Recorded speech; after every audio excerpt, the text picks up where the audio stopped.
Welcome back. President Trump seeing his approval rate rising. The latest Rasmussen's daily tracking poll shows that the president's approval rating is now at 50%. It is higher than President Obama's at this time during his tenure in the White House. President Trump just tweeted this: "Thank you to Rasmussen for the honest polling. Just hit 50%, which is higher than cheating Obama at the same time in his administration." Joining me right now to talk about that and a lot more is the former Speaker of the House and Fox News contributor Newt Gingrich. Mr. Speaker, always a pleasure. Thanks for joining us. Well, it's good to be with you. What do you think is doing this? And if I were Trump, I'd... Yeah, go ahead. Well, look, I think two things are going on.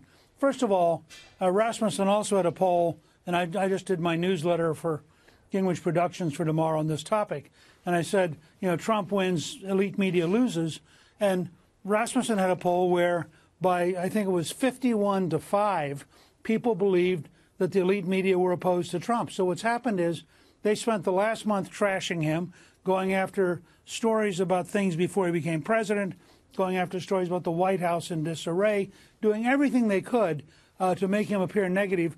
And the country, I think, in fact, sees it as the elite media being anti-Trump. They don't see it as real stories anymore. So they've lost a lot of their power to define the narrative. And the second thing is, despite the turmoil in the stock market, the general economy has gotten steadily better. People have more money in their pocket. The tax cuts are working. The regulatory reform is working. You're seeing a real shift towards a more work-oriented, more productive society. And I think all of those pieces coming together are a net advantage for the president.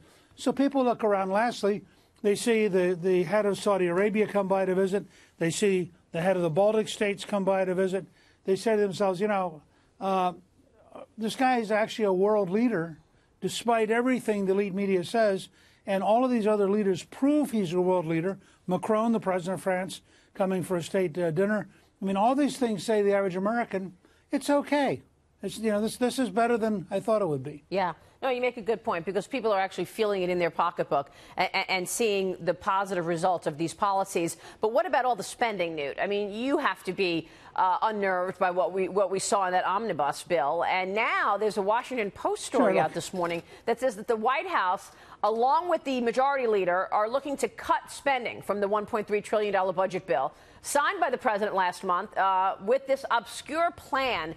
Do they have a shot even doing this, cutting spending from a bill that's already been signed into law? They would only have a shot at doing it if Senator McConnell could change the Senate rules to allow it to be done with 51 votes. However, I'm told that so many Senate Republicans are fed up with Schumer and the way he's been abusing the rules that there may actually be a willingness to change the rules across the board on appointments, on ambassadorships, you name it, that there's just a sense that the Democrats have gone so far towards deliberately screwing up the American government that now's the time to change it. If they change the rules on rescission, and rescissions have existed since George Washington and were used very heavily by President Franklin Roosevelt, if they change the rules and they send up a bunch of things for the Congress to approve, and McConnell's willing to change the Senate rules, yeah, they might save billions of dollars. Yeah, well, I don't know why they didn't do that in the first place. I mean, give me a break. We all saw what was in that bill and all the spending, but we'll see. Yeah. It definitely, in retrospect, feels like a real mea culpa here, that they're saying, "Oh God, let's see if we can change this." But remember, this is exactly what Reagan would have done. Reagan put national security first, economic growth second, and the deficit third. And General Mattis, Secretary of Defense Mattis, made a very strong appeal to the president that the Obama years have so weakened the defense system that he had to get the money. Well, that's right. And I think Reagan would have responded to the same thing. Yeah, well, it's true in terms of the military getting crushed by sequestration and the last 8 years. Let me ask you about this op-ed in the Washington Post by Jill McCabe. This is the wife of the fired FBI Deputy Director Andrew McCabe. She's defending herself. She says in the Post, she slams the president and writes, "To have my personal reputation and integrity and those of my family attacked, this is way beyond horrible. It feels awful every day. It keeps me up at night. I made the decision to run for office because I was trying to help people. Instead, it turned into something that was used to attack our family, my husband's career, and the entire FBI." Newt, maybe now she knows what the president felt like.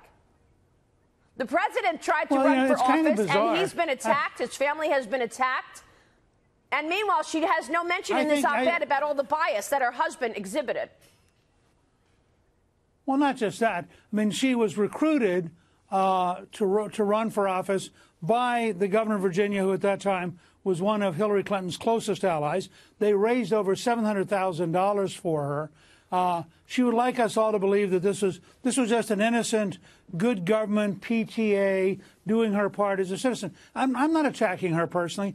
I'm saying that the whole thing with McCabe, the degree to which the FBI itself said he didn't tell the truth, that's not Donald Trump. I mean, her argument there is with her husband. Right. It's not with Donald Trump. It's her husband who the FBI said failed to tell the truth. So she ought to probably have an argument with him, not with President Trump. Right. I mean, he was leading, Andrew McCabe was leading both investigations, one into the Hillary Clinton email scandal and one into this narrative that they created that there was some kind of collusion between Donald Trump and the Russians.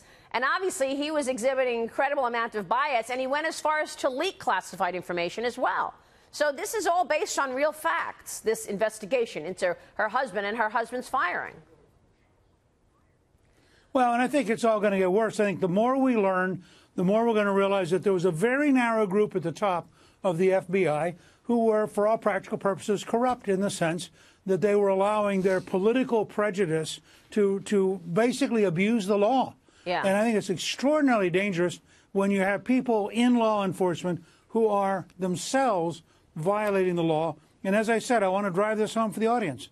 It is the FBI itself which said that McCabe broke the law, not the president. That's right. This is not about Trump. This is about somebody who broke the law. But isn't it ironic that the president runs for presidency and he comes out with all of these policies that help the economy, and he gets attacked, his family gets attacked, everybody around him, the supporters of him are called deplorables.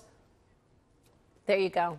Ironic. But look, where we're at right now is a cultural civil war that's very real and very deep. Yeah. I mean, you have somebody, as honorable as the senator from Florida who is being accused of murder because he sides with the National Rifle Association. I mean, this is the rhetorical language that we're now caught up in.